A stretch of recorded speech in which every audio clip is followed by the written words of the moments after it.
Malik et moi, on s'entendait bien. Je sais pas comment t'expliquer, mais en gros, Malik et moi, vraiment, on s'entendait bien. Genre, ce personnage-là et moi-même, il y avait un truc où.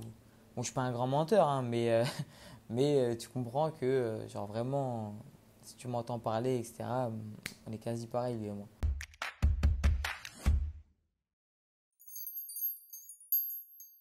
Maxime, il est arrivé avec, bon, avec un scénario qui, déjà, moi, je trouvais très intéressant parce que je trouvais ça intéressant qu'on parle d'un jeune à qui on donne des rêves, mais qui en vrai n'en a pas vraiment, mais qui se découvre lui-même en plein milieu de l'histoire.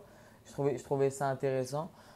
Moi, quand je lisais le scénario, je me rappelle de m'être tapé des vrais barres. Genre, je rigolais vraiment en lisant le scénario, tu vois. J'étais vraiment en mode de, je me disais, attends, mais ça pourrait vraiment être bien, tu vois, ça pourrait vraiment être bien de faire ce projet-là. Bon, quand tu m'as dit que j'étais pris, en vrai, je t'avoue que j'étais content, tu vois. Donc voilà, mais ça s'est bien passé en vrai. To inform you that your application to Urte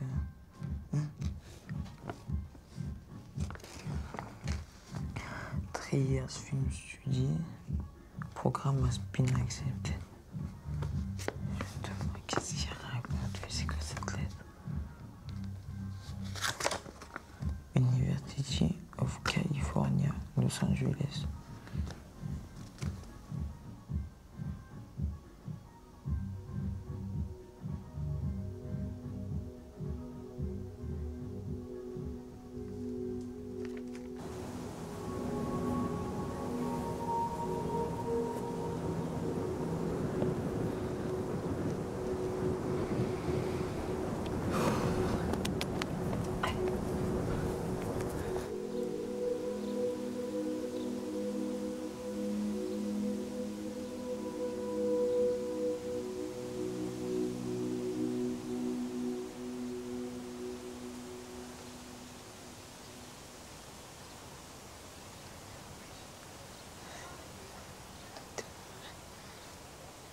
Salut, ça va? Ça va et toi? Ouais. Tout à l'heure, j'étais à deux doigts de pécho Asma.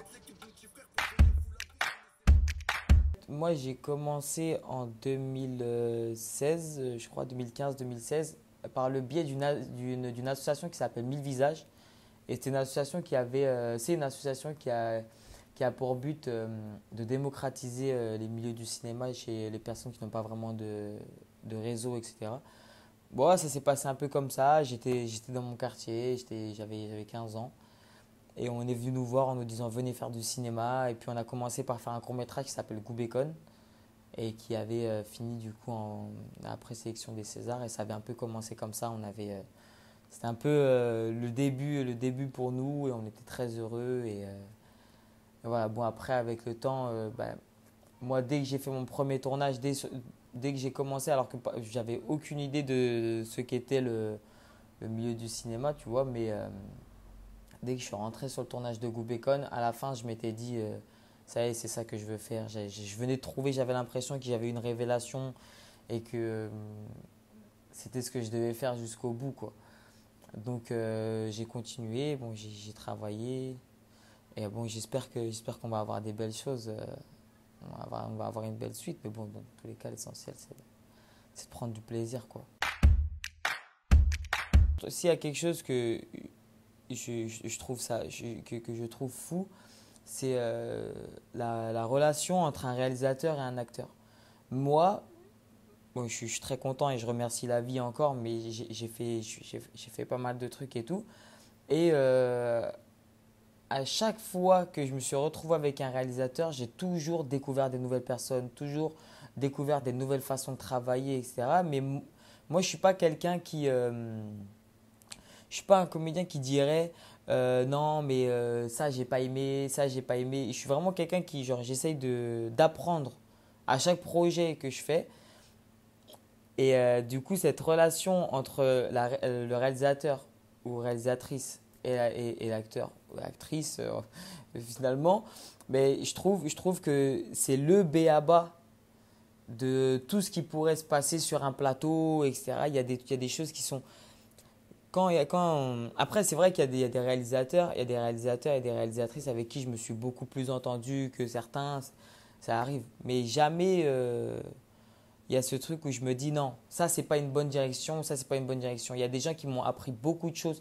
Il y a des gens, par exemple, j'ai appris des choses sur moi-même à certains projets, comme j'ai appris des façons de travailler. Je suis sorti à chaque tournage que j'ai fait, et j'espère que ça continuera, mais à chaque tournage que j'ai fait, je suis toujours sorti avec des nouvelles connaissances, des nouvelles choses. À chaque personnage qu'on joue, il y a un moment, n'importe lequel, je ne sais pas, mais dans chaque rôle, il y a un moment où tu mettras une part de toi-même. Et quand moi je joue l'américain là en question, et ben à ce moment-là, je me dis que ce personnage, il n'est pas si loin de moi. Il n'est pas si loin de moi.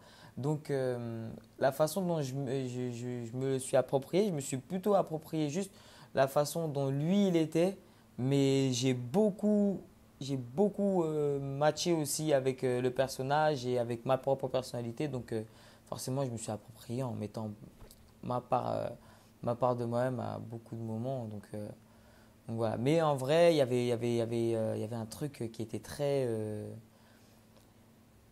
Malik et moi, on s'entendait bien. Je ne sais pas comment t'expliquer, mais en gros, Malik et moi, vraiment, on s'entendait bien. Genre, ce personnage-là et moi-même, il y avait un truc où…